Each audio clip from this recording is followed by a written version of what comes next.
Hello दोस्तों। Technical classes 2.0 में आपका स्वागत है। आज हम बात करेंगे एक न्यू टॉपिक को लेके जिसका नाम है ट्रांसफार्मर। सबसे पहले देखेंगे ट्रांसफार्मर होता क्या है। एक ये इमेज बनी हुई है, इसमें देखिए सबसे पहले ये हमारी जो होगी कोर होती है, इसमें बुश लगे होते हैं। फिर यहाँ पे पूरा यहाँ से जाता है, ये कंजर्वेटर बना होता है, इसमें बुकॉज रिले बना होता है और ये ब्रेदर होता है। तो इसमें जो सारे पार्ट हैं, आज इन्हीं पार्टों के बारे में हम जानकारी करेंगे कि इसमें होता क्या है। तो सबसे पहले चैप्टर का नाम डालो ट्रांसफार्मर।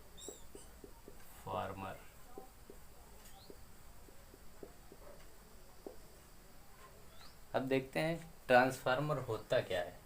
इसमें हम ज़्यादा बात नहीं करते हुए सिर्फ हम मेन टॉपिक पे बात करेंगे जो एग्ज़ाम में क्वेश्चन पूछे जाते हैं। सबसे पहला है ट्रांसफार्मर में होता क्या है। सबसे पहले ट्रांसफार्मर अगर जानेंगे ट्रांसफार्मर है क्या, तो सबसे पहले ट्रांसफार्मर जो होता है एक या जो होता है एक स्थैतिक डिवाइस होती है।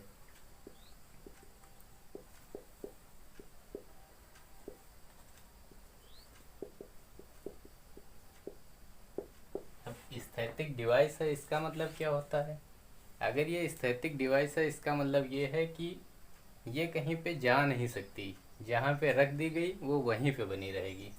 और अदर जैसे मशीनें वगैरह होती हैं वो मूवेबल करती हैं, घूमती हैं, इधर उधर जा सकती हैं।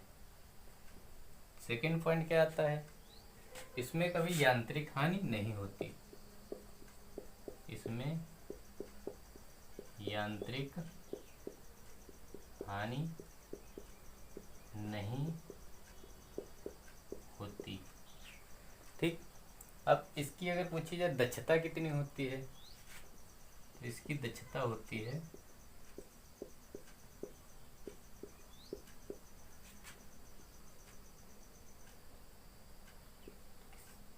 इसकी दक्षता होती है 95% से 98% तक। किसी किसी बुक में दिया होता है 93% से 98% तक। ठीक। उसके बाद जो जो हमारे आदर्श ट्रांसफार्मर होते हैं, यानी कि जो आइडियल होगा, जो हमारा आइडियल ट्रांसफार्मर होगा, उसकी दक्षता हमेशा 100% होगी। ठीक। तो इतना आप नोट करिए।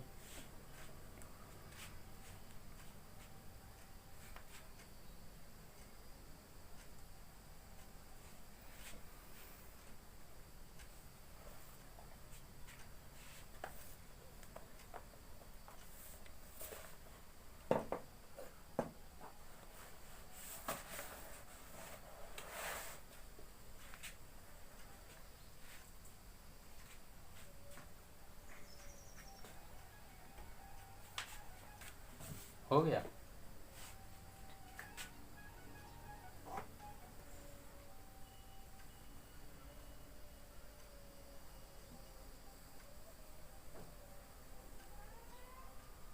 और देखो इसमें क्या होता है, हमारा ट्रांसफार्मर जो होता है वो सिर्फ एसी पे काम करता है।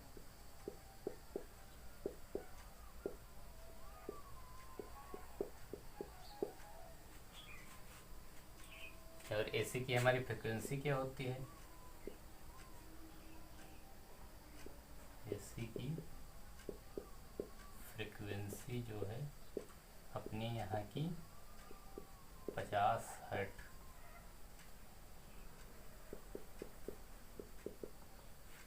±3% होती है। और जो यूएसए वगैरह हैं उसमें 60 हर्ट है, किसी में सबकी अपने यहाँ की 50 हर्ट है, बाकी अदर अमेरिका वगैरह में वहाँ पे तो 60 हर्ट होती है। ठीक। ट्रांसफार्मर कभी डीसी पे वर्क नहीं करता।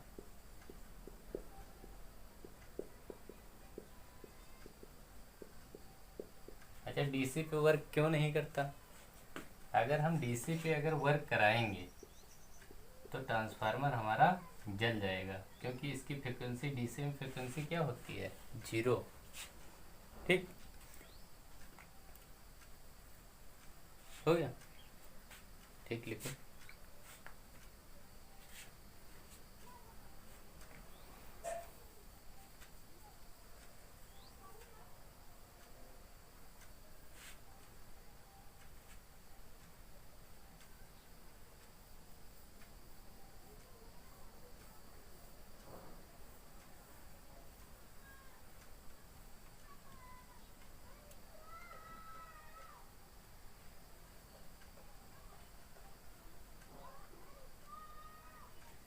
अच्छा, अगर इसी में आ जाए कि डीसी पे ट्रांसफार्मर क्यों जल जाता है, या डीसी पे हमें डीसी क्यों नहीं देनी चाहिए, तो इसका देखो कैसे निकालते हैं।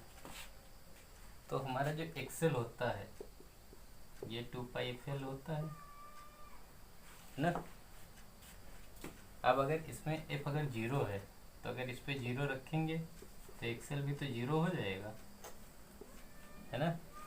अब अगर एक्सेल 0 हो गया तो यहाँ पे धारा जो होगी अधिक प्रवाहित होगी।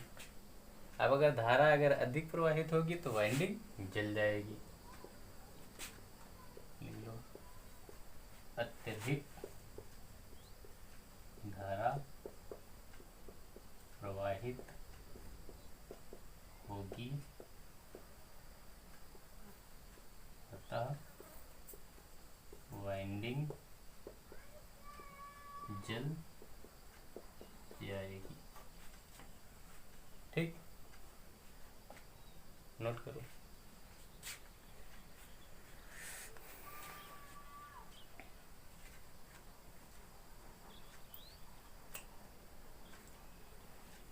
नोट हो गया?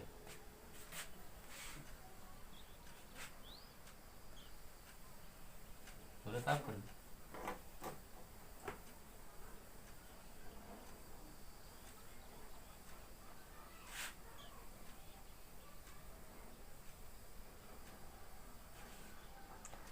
अब देखो टाइप ऑफ ट्रांसफार्मर।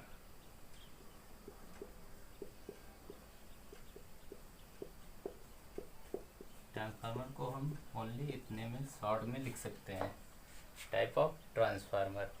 पूरा आप लिखिए या इतना ही लिख लीजिए, बात वही है। ठीक, अब ट्रांसफार्मर कितने होते हैं? सबसे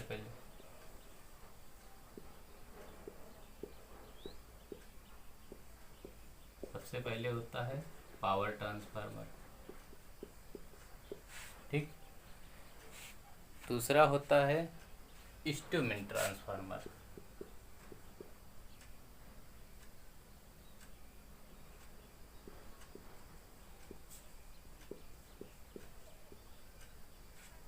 इंस्ट्रूमेंट ट्रांसफार्मर। और तीसरा होता है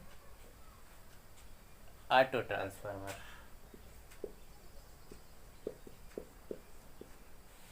ठीक, अब पावर ट्रांसफार्मर क्या होता है? पावर ट्रांसफार्मर में दो होते हैं, एक होता है सिंगल फेज, एक होता है 3 फेज। इंस्ट्रूमेंट में लिखते चलना साथ में।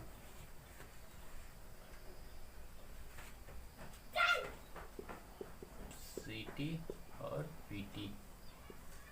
इसमें ऑटो ट्रांसफार्मर में होता है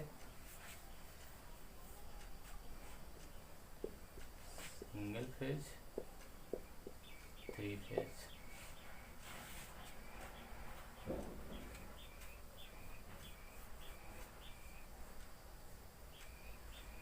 अब अगर इसमें अगर कार्य के आधार पर बात की जाए, कार्य के आधार पर, तो ये होगा, एक होगा स्टेप अप और एक होगा स्टेप डाउन। ठीक, और इसमें होगा, अगर इसकी बात करें ऑटो ट्रांसफार्मर में, पहला होता है सिंगल फेस और दूसरा होता है थ्री फेस। अगर संरचना के आधार पे बात की जाए, संरचना के आधार पे, तो संरचना के आधार पे कौन कौन से होंगे? एक होता है पोर टाइप, और एक होगा सेल टाइप। ठीक। अब सीटी और पीटी का क्या मतलब होता है? ये होगा करंट ट्रांसफार्मर और ये होगा पोटेंशियल ट्रांसफार्मर।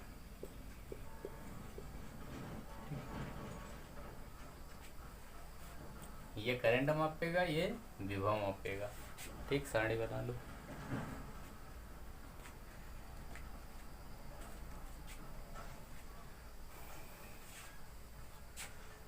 हो गया, चलो देखते हैं।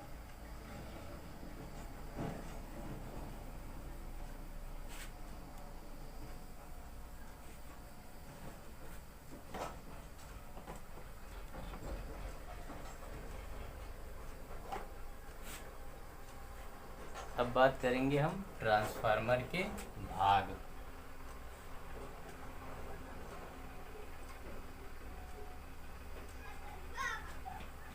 ये इंग्लिश में डालूं, पार्ट ऑफ ट्रांसफार्मर। तो सबसे पहले क्या आती है हमारी? कोर। ठीक। अब कोर आती है, इसमें क्या होता है? कोर का काम क्या होता है? सबसे पहले कोर का काम क्या होता है? अब कोर का काम क्या होता है? सबसे पहले देखो, कोर का काम क्या होता है? चुंबकीय पथ में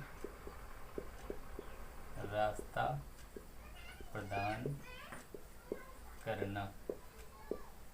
अगर पूछा जाए ये निर्मित किससे होती है? ये निर्मित होती है सिलिकॉन स्टील की पत्तियों से। ठीक। अब पूछा जाए पत्तियों की मोटाई कितनी होती है? पत्तियों की मोटाई 0.25 mm से 0.5 mm तक ये होता है कोर।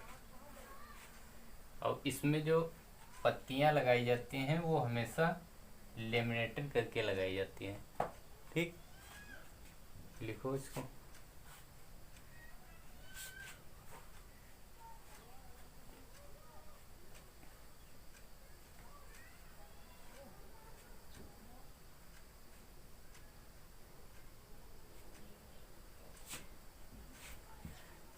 हो गया कोर।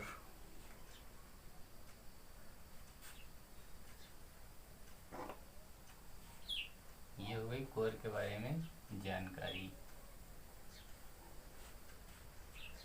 अब देखते हैं, हमने बताया था स्टेप अप और स्टेप डाउन।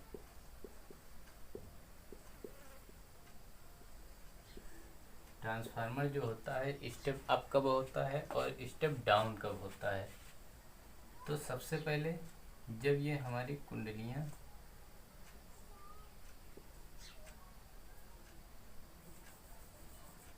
ये हमारा ट्रांसफार्मर है। ठीक।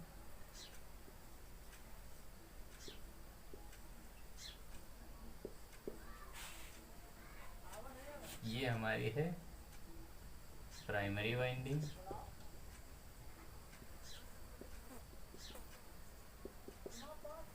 ये है सेकेंडरी वाइंडिंग।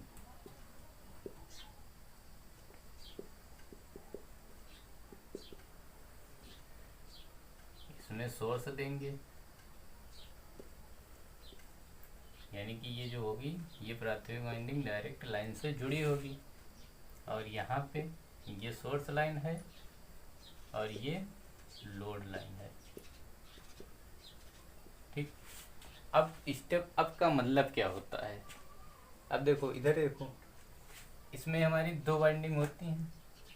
पहली वाइंडिंग में अगर फेरों की संख्या कम है, पहली वाइंडिंग में अगर फेरों की संख्या कम है और सेकेंडरी वाइंडिंग में फेरों की संख्या ज़्यादा है, तो ये हमारा ट्रांसफार्मर होगा स्टेप अप। बात की जाए स्टेप डाउन में,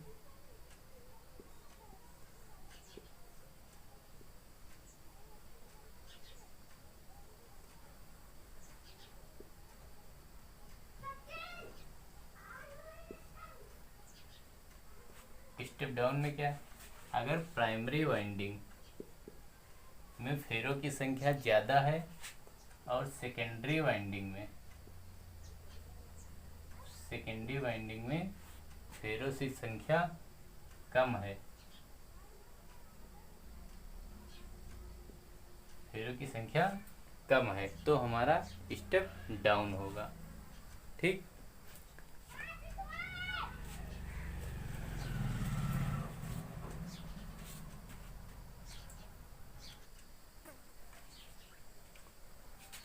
अब स्टेप में देखो, स्टेप में क्या होगा? स्टेप में अगर नंबर ऑफ टर्न जो हैं, स्टेप अप में नंबर ऑफ टर्न ये सेकेंडरी वाइंडिंग है और number of turn primary winding है। अब यानी कि ये हमारी सेकेंडरी वाइंडिंग है, यानी कि ये होगा NS, और ये हमारी प्राइमरी वाइंडिंग है तो ये होगा NP। अब हमने क्या बोला? अगर NS NP से बड़ा होगा, यानी कि इसके फेरों की संख्या अगर ज़्यादा होगी, तभी तो ये स्टेप अप होगा, क्योंकि सेकेंडरी वाइंडिंग जो है कि फेरों की संख्या प्राइमरी वाइंडिंग से ज़्यादा है। अब इधर क्या होगा? ये मान लिया NP है, यानी ये प्राइमरी, और ये है NS, ये सेकेंडरी वाइंडिंग के फेरों की संख्या है। तो ये NP और NS, यानी कि NP जो होगा, NP में यानी कि प्राइमरी वाइंडिंग में फेरों की संख्या सेकेंडरी वाइंडिंग से ज़्यादा होंगे। ठीक, अब अगर ये है तो अगर इस स्टेप अप होगा तो इसमें वोल्टेज अगर बढ़ेगा, अगर वोल्टेज बढ़ेगा तो धारा घटेगी। ठीक, और इसमें क्या होगा? अगर वोल्टेज घटेगा, इसमें देखो वोल्टेज बढ़ रहा है, धारा घट रही है, और इसमें वोल्टेज घट रहा है और धारा बढ़ रही है।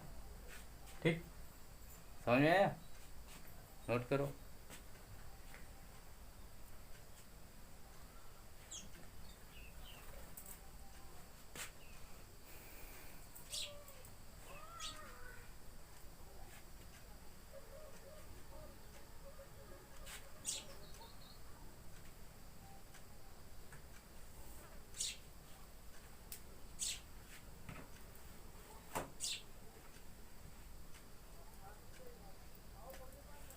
अच्छा, अगर पूछा जाए क्वेश्चन में कि ट्रांसफार्मर की ज़रूरत क्यों पड़ी, तो आप क्या बताओगे?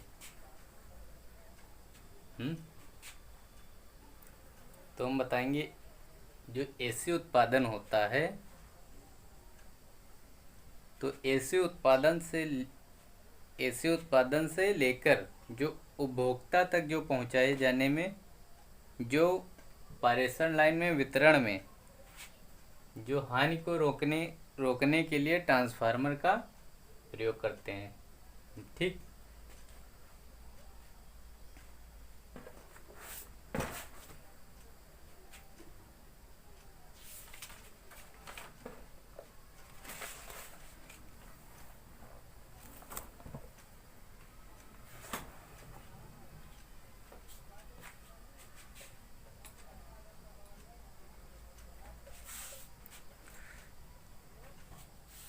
हो गया।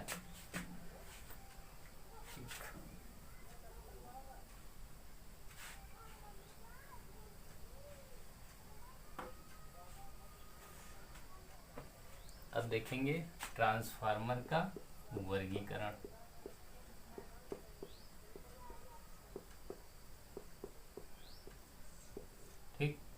ट्रांसफार्मर का वर्गीकरण सबसे पहले कोर के आधार पर।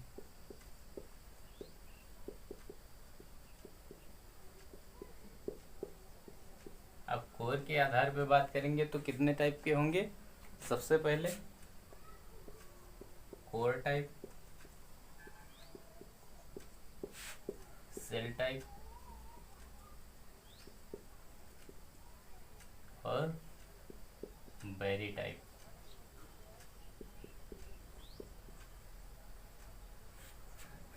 ये 3 टाइप से हैं। अब तीनों टाइपों को हम बारी बारी से पढ़ेंगे। ठीक,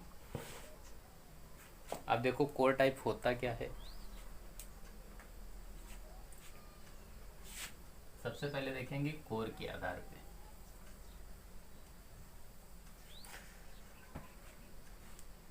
इसमें जो वाइंडिंग जो होती है, वाइंडिंग को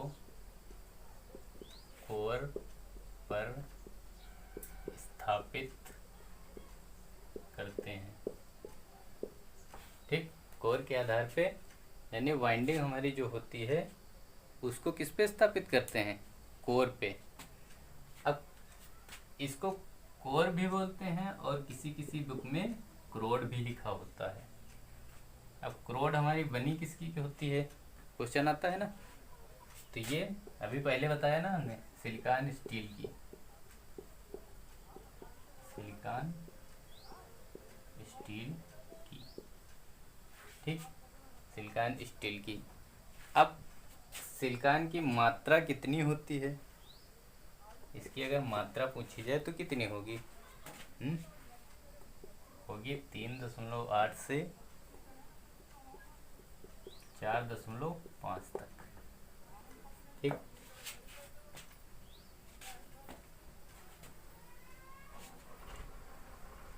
और अगर इसी में अगर क्वेश्चन आता है कि सिलिकॉन स्टील की पत्तियों को बनाया कैसे जाता है, तो सिलिकॉन स्टील की पत्तियों को लेमिनेटेड करके उन्हें जोड़कर, जो क्रोड का क्वेश्चन आता है, क्रोड का निर्माण कैसे करते हैं।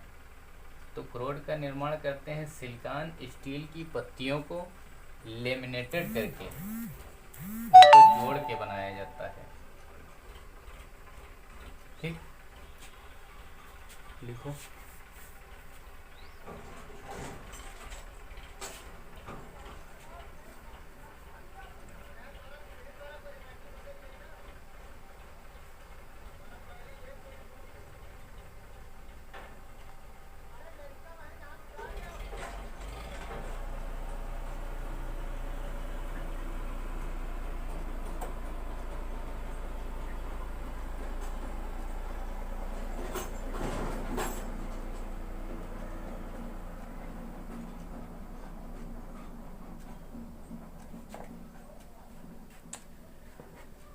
हो गया। अब इसमें अभी क्या बताया, क्रोड का निर्माण। क्रोड का निर्माण कैसे करते हैं, क्रोड का निर्माण कैसे करते हैं, सिलिकॉन स्टील की पत्तियों को, स्टील की पत्तियों को लेमिनेटेड, सिलिकॉन स्टील की पत्तियों को लेमिनेटेड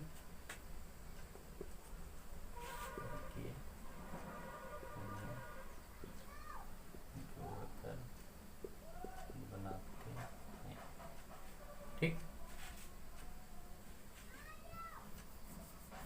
अब अगर इसमें क्वेश्चन पूछा जाए कि हम लेमिनेटेड क्यों करते हैं, तो अगर लेमिनेटेड हम क्यों करते हैं मालूम है, भंवर धारा को कम करने के लिए, भंवर धारा को कम करने के लिए,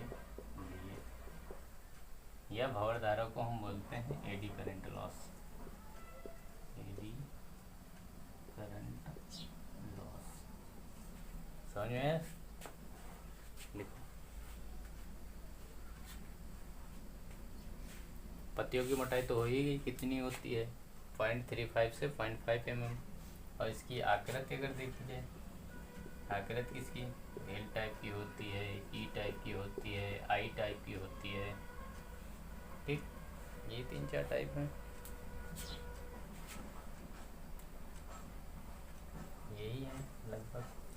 किसी किसी बुक में दिया होता है एच टाइप का, कि एच टाइप की भी होती है, एग्जैक्टली यही होती हैं, एल, ई और आई। नोट कर लो।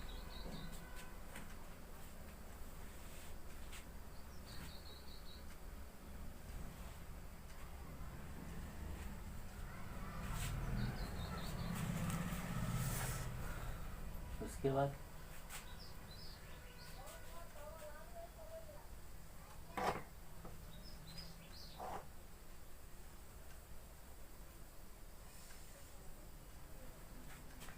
अब बात करेंगे क्रोड के आधार पर ट्रांसफार्मर 3 प्रकार के होते हैं। क्रोड के आधार पर ट्रांसफार्मर 3 प्रकार के होते हैं। तो 3 प्रकार के होते हैं, हमने बताया था। सबसे पहले क्रोड प्रकार का टाइप, क्रोड प्रकार का ट्रांसफार्मर, क्रोड को ही बोलते हैं कोर टाइप। ठीक, अब ये ट्रांसफार्मर होता क्या है,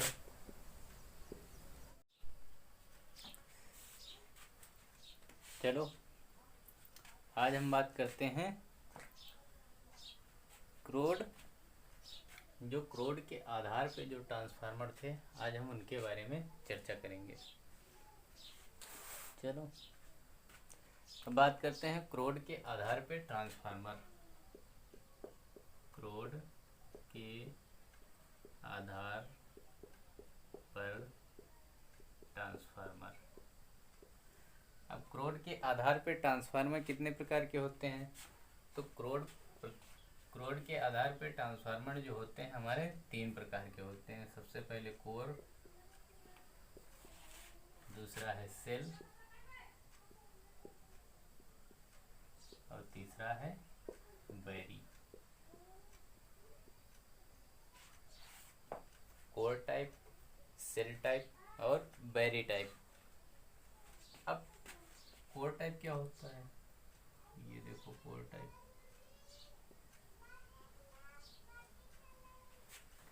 सेल टाइप क्या होता है, ये देखो है।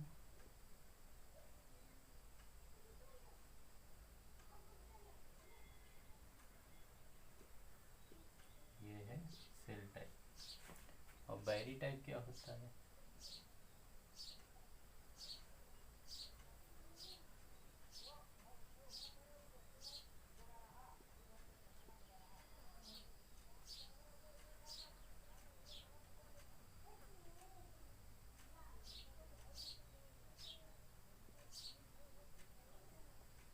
ये होता है बैरी टाइप। अब इसमें ये हमारी है प्राथमिक वाइंडिंग और ये है सेकेंडरी वाइंडिंग। इसमें ये है प्राथमिक वाइंडिंग, ये है सेकेंडरी वाइंडिंग।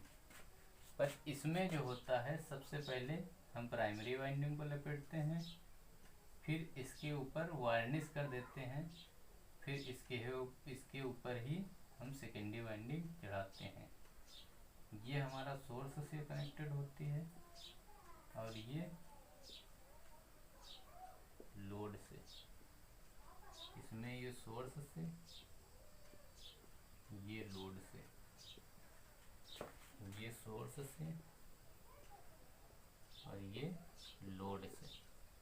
ठीक, अब ये अगर सोर्स से कनेक्टेड है, अब हमने क्या बोला था कि जो प्राइमरी वाइंडिंग होती है, अगर इसमें टर्नों की संख्या अगर कम है, यानी कि अगर नंबर ऑफ टर्न, यानी कि प्राथमिक वाइंडिंग में अगर टर्नों की संख्या कम है और सेकेंडरी वाइंडिंग में टर्नों की संख्या ज़्यादा है, तो ये हमारा बनेगा स्टेप अप और अगर प्राइमरी वाइंडिंग में टर्नों की संख्या ज़्यादा है और सेकेंडरी वाइंडिंग में टर्नों की संख्या कम है तो ये हमारा बनेगा स्टेप डाउन।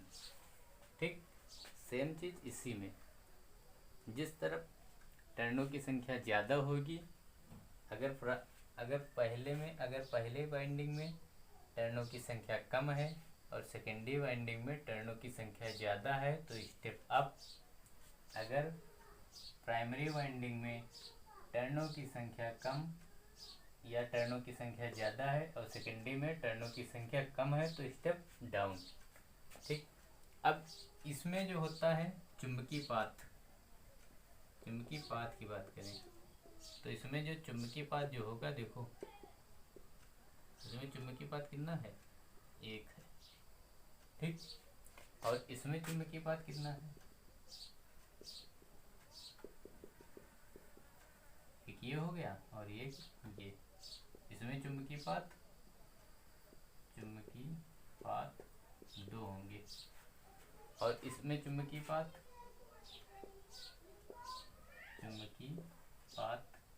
इसमें चुंबकीय पाथ अनेक होंगे।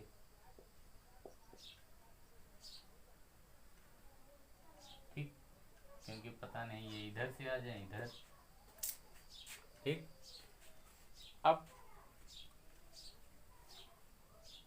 अब उसके बाद दूसरी कंडीशन क्या है, इसमें जो पत्तियां जो होती हैं, पत्तियां किस टाइप की होती हैं, पत्तियां। ठीक, अब इसमें देखो पत्तियां किस टाइप की है, एक ये ऐसे बनी हुई है और एक ये ऐसे बनी हुई है ना। तो यानी कि पत्तियों की जो आकृति होगी वो किस टाइप की होगी, तो कहेंगे एल टाइप की।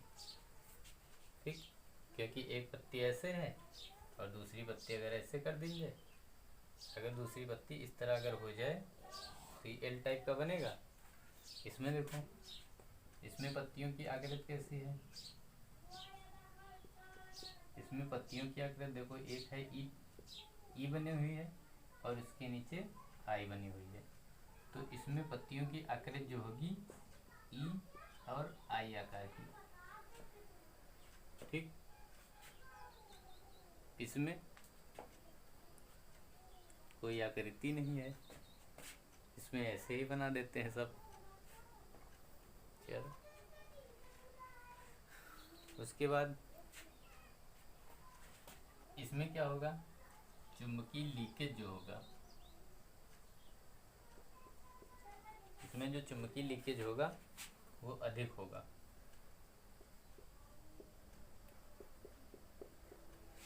और इसमें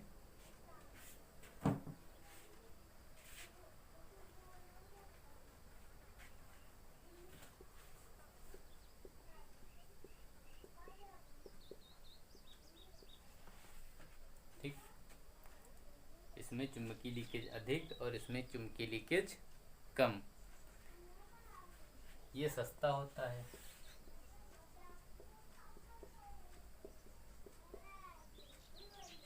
ये महंगा होता है, ये महंगा होता है, ये भी महंगा होता है।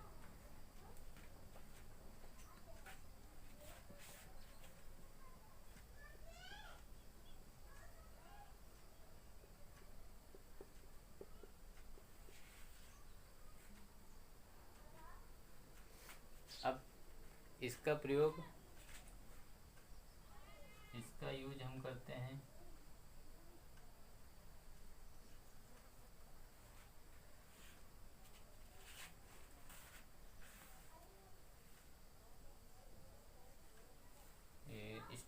स्टेप अप को हिंदी में क्या कहते हैं, स्टेप अप यानी उपचयी अपचयी, उपचयी ट्रांसफार्मर अपचयी ट्रांसफार्मर। तो ये जो होगा, जो कोर टाइप का होगा, ये हमारा करेगा स्टेप डाउन। ठीक, और ये इसका यूज स्टेप डाउन ट्रांसफार्मर में करते हैं और इसका प्रयोग स्टेप अप और स्टेप ठीक, दोनों में इसका प्रयोग स्टेप अप और स्टेप डाउन दोनों में करते हैं। इसमें जो होगा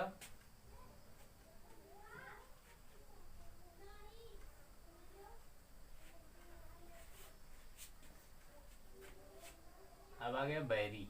इसमें तो अब तो कोई डाटा बचा ही नहीं, सब कुछ तो हो गया। तो इसमें चुंबकीय पात अनेक होते हैं। इसमें आयताकार पट्टियां होती हैं।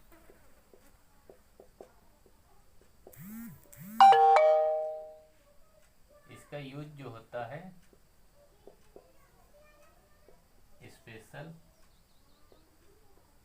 स्पेशल कार्यों में करते हैं। ठीक, कर लो।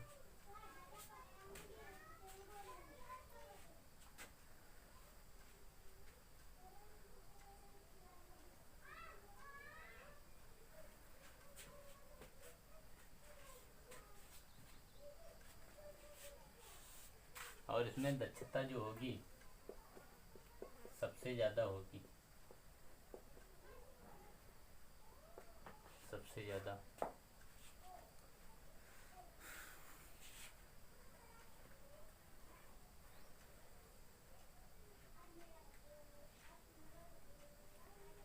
समझ में आया? दोबारा बता दें। इसमें देखो जो वाइंडिंग होती है आमने सामने स्थापित होगी, ठीक। और इसमें जो वाइंडिंग होगी, ये थोड़ा डाउट हो गया, इसमें वाइंडिंग इस जगह पे स्थापित होती है, ठीक। ये होगी सोर्स से कनेक्टेड, ये होगी लोड से कनेक्टेड। दोबारा इसका फिगर बना दें, समझ नहीं आ रहा है।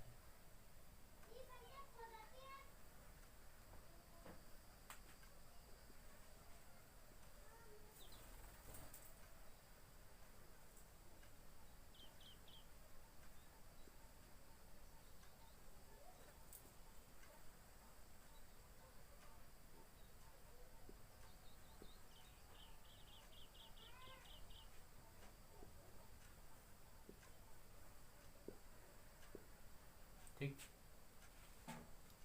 इसमें जो होती है वाइंडिंग आमने सामने स्थापित होती है, इसमें एक ही पे स्थापित होती है, इसमें एक ही पे स्थापित होती है। यानी कि इस पे एक पे दो वाइंडिंग होती हैं, वो भी अलग अलग होती हैं। इसमें एक ही वाइंडिंग में होती है, पहले एक नीचे वाइंडिंग होती है, फिर इसको वाइंडिंग करके उसके ऊपर दूसरी वाइंडिंग कर दी जाती है। और हमेशा जो वाइंडिंग ट्रांसफार्मरों में जो कहते हैं नहीं, ट्रांसफार्मर फॉल्ट हो गया या जल गया, तो अधिकतर कंडीशन में जो होता है ट्रांसफार्मर में हमेशा जो लोड के साथ कनेक्टेड होती है वही वाइंडिंग जलती है। अब अगर मान लिया अगर इसकी जल गई तो ऊपर से निकाल देंगे इसकी, और नीचे की बहुत कम जलती है, अगर जल भी गई तो समझो एक तरीके से ना के बराबर जलती है। अब पता लगा नीचे की जल गई ऊपर की ना जले, तो पूरा ट्रांसफार्मर तो खोलना ही पड़ेगा ना। इसीलिए एक तरीके से ये पहली जो प्राथमिक वाइंडिंग होती है इसमें जलती ही नहीं है। अधिकतर जो जलती है हमेशा जो लोड के साथ कनेक्ट होती है वही जलती है। ठीक, लिख लो।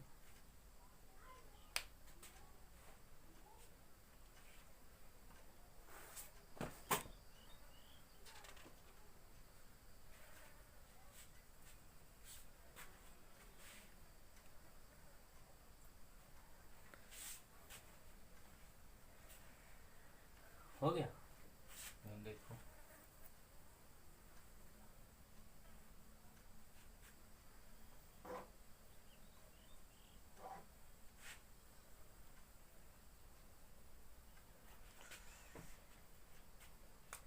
आउटपुट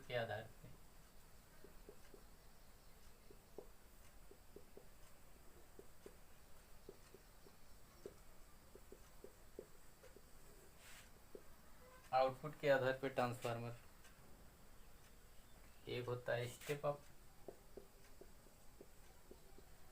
एक होता है स्टेप डाउन।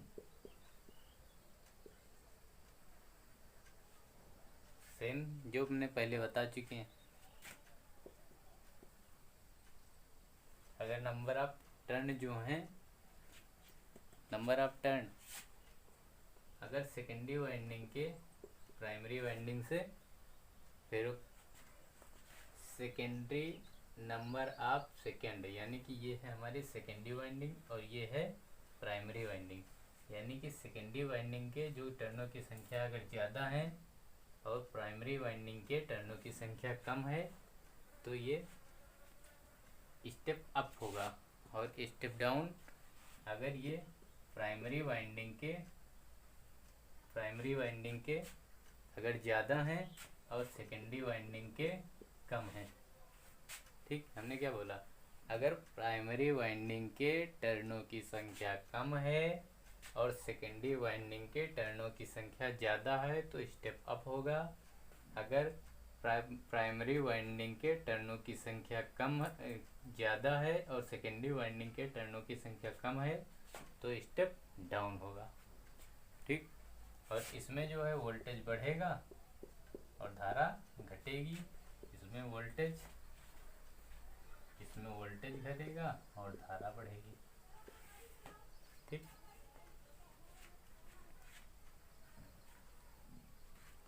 अब इसका यूज कहाँ करते हैं, यूज इसका केवल उत्पादन केंद्र पर।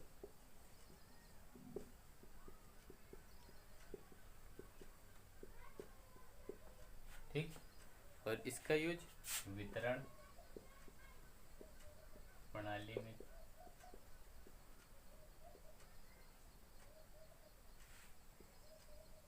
यानी वितरण प्रणाली जैसे गाँव में होता है, मान लिया कोई 11,000 लाइन आ रही है या 15 kV 16 kV की लाइन है, अब गांव में पहचाना है तो क्या 11,000 थोड़ी दे देंगे, क्योंकि गांव में जो होती है 230 वोल्ट ही तो दी जाती है, उसी के अनुसार हम इसको कम या ज़्यादा कर लेते हैं। ठीक, लिखो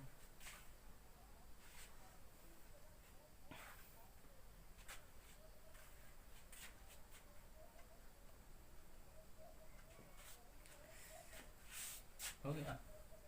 अब देखो, मापन के आधार पे, मापन के आधार पर ट्रांसफार्मर का वर्गीकरण। ठीक, मापन के आधार पर ट्रांसफार्मर सबसे पहले है सीटी और दूसरा है पीटी, यानी कि ये करंट ट्रांसफार्मर, वो है पोटेंशियल ट्रांसफार्मर। तो यह अब सीटी है, यानी अगर ये करंट ट्रांसफार्मर है तो करंट है, तो यानी कि ये धारा नापेगा, ये उच्च धारा को मापता है और ये उच्च विभव को नापता है।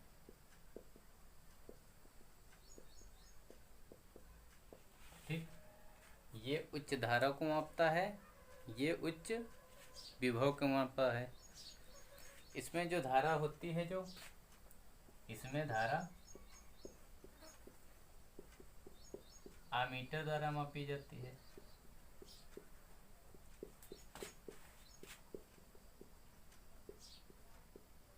और इसमें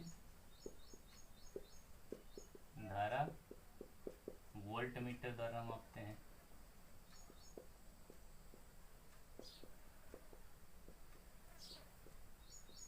ठीक, इसमें धारा आमीटर द्वारा मापते हैं और इसमें धारा वोल्ट मीटर।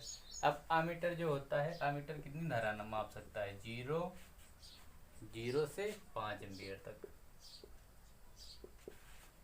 आमीटर कितनी धारा माप सकता है, 0 से 5 एम्पियर तक। और वोल्ट मीटर कितना माप सकता है, 0 से 120 वोल्ट तक।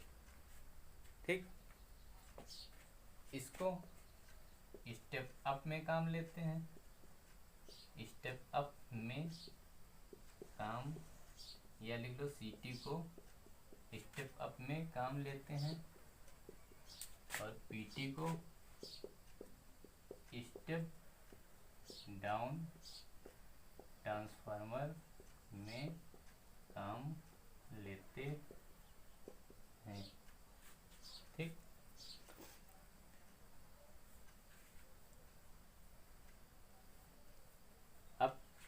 इसकी जो प्राइमरी कुंडली होती है, इसकी प्राइमरी कुंडली में एक या दो चक्कर होते हैं। इसकी प्राइमरी कुंडली में एक या दो चक्कर होते हैं। इसमें अब एक या दो चक्कर होते हैं तो इसको मापा किससे जाता है, तो इसे आनुपातिक स्केल द्वारा मापते हैं। आनुपातिक स्केल द्वारा मापते हैं। और पीटी में इसमें एक या दो इसमें सेकेंडरी कुंडली में सेकेंडरी कुंडली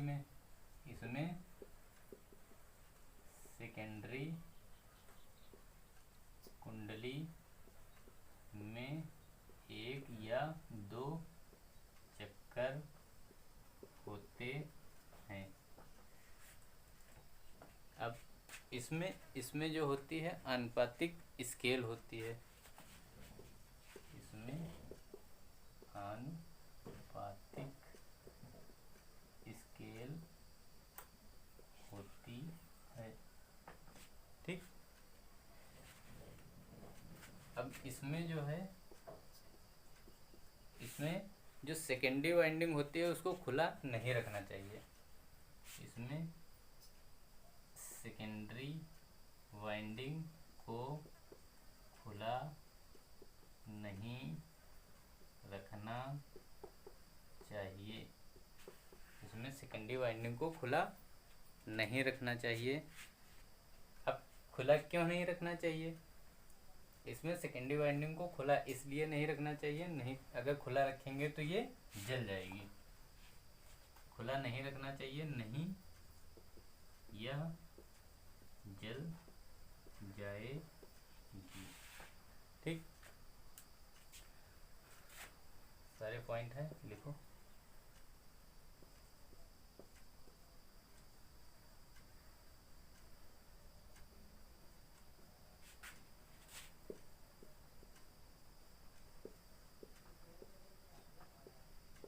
एक बार इसकी फुल फॉर्म लिख लो।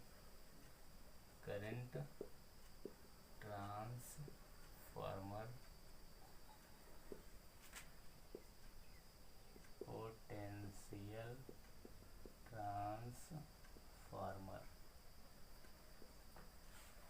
लिखो, नोट करो।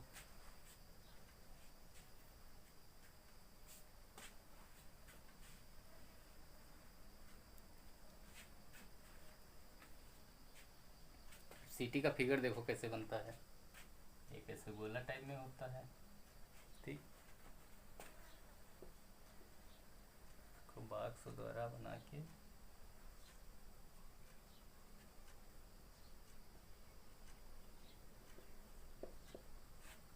ये होगा सीटी। ठीक। अब पीटी कैसे बनता है, इसमें आर वाई बी दे देते हैं। ये R Y B. R Y B क्या होता है? ये होता है फेज अनुक्रम। ये आर वाई बी, ये तीन तार आ रहे हैं।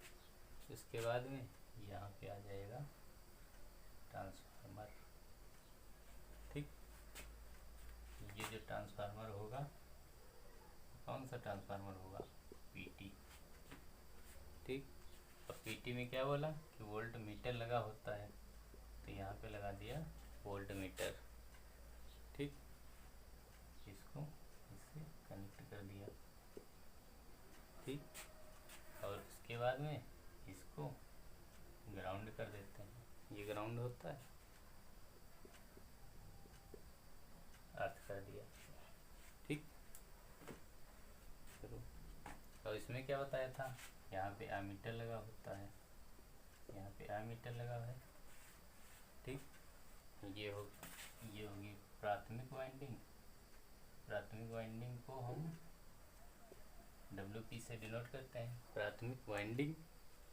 और ये होगी secondary secondary winding, W S यानी कि सेकेंडरी वाइंडिंग।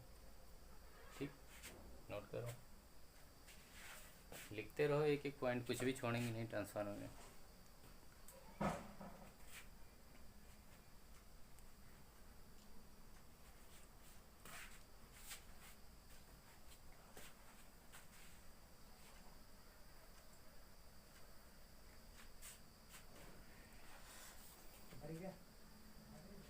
हो गया।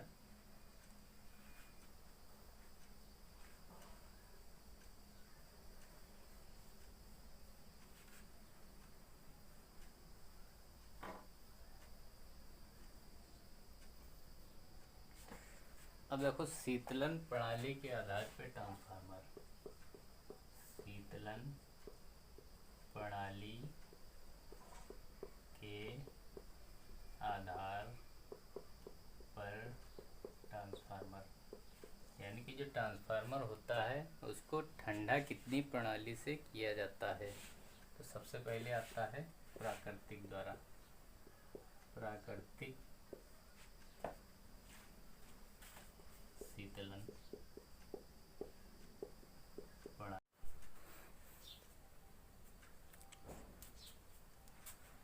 हो गया, समझ में आया। शीतलन के आधार पर ट्रांसफार्मर, पहला है प्राकृतिक, प्राकृतिक शीतलन प्रणाली। इसमें जो ट्रांसफार्मर होता है, इसमें साइड में किनारे में डक्ट बने होते हैं या छिद्र बने होते हैं, जिसमें ऐसे हवा प्रवेश करती है और हवा द्वारा ही ये ठंडे हो जाते हैं। ठीक, ये जो होते हैं 20 से 25 kVA तक काम में लिए जाते हैं। इनका क्षेत्रफल अधिक होता है, इसमें फ्रिक्वेंसी कम होती है और ट्रांसफार्मर का जो आकार होता है वो बड़ा होता है। ठीक, नोट हो गया है। अगला जो